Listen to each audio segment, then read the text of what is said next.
La carte géologico-millionienne permet de bien situer la région du Queyras, qui est ici. Mais avant, essayons de regarder un petit peu, de mettre en place sur la carte les différents ensembles qui constituent la géologie de la région. En partant de l'Italie, on a ici la zone de Cesialanzo, qui est une zone de terrain ancien et qui sont considérés comme faisant partie d'une plaque tectonique que l'on peut appeler la plaque africaine. De l'autre côté, nous avons ici le massif du Pelvoux, constitué de granit et de terrain ancien également, et que l'on peut appeler la plaque européenne. Pourquoi on appelle ça des plaques? Parce qu'il s'agit de terrains anciens, ces terrains s'étant à un moment donné écartés les uns des autres, dans un phénomène d'ouverture océanique.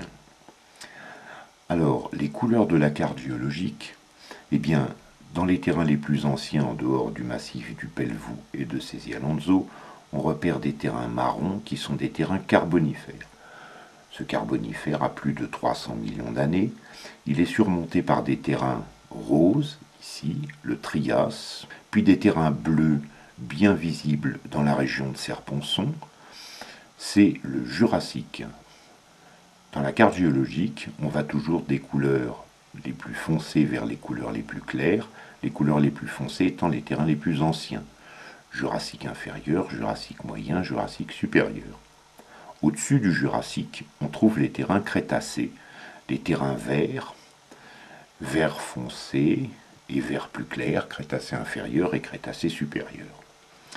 Mais lorsqu'on se déplace le long de la vallée de la Durance, on rencontre, formant les principaux sommets dominant le lac de Serre-Ponçon, une formation que l'on appelle le flysch helminthoïde, qui est un flysch constitué de petits bancs calcaires et de bancs schisteux alternés qui est en contact anormal, c'est-à-dire qu'il s'agit d'un terrain venu d'ailleurs et reposant par une grande faille plate, un grand contact anormal plat, sur les terrains autochtones de la région.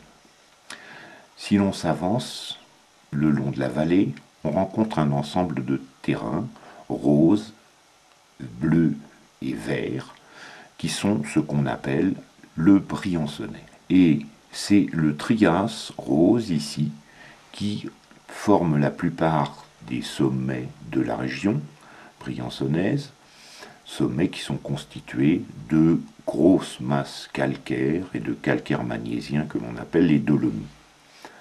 Lorsqu'on a franchi le Briançonnais, on arrive dans le domaine dit des schistes lustrés.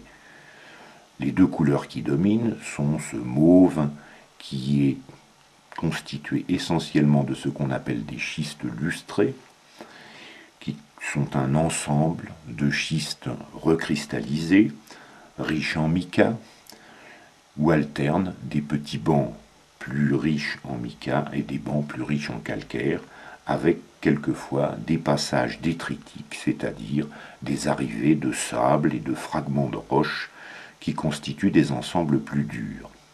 Mais ce qui est le plus caractéristique, ce sont ces terrains verts. Ces terrains verts, on appelle ça des ophiolites, on appelle ça des roches basiques.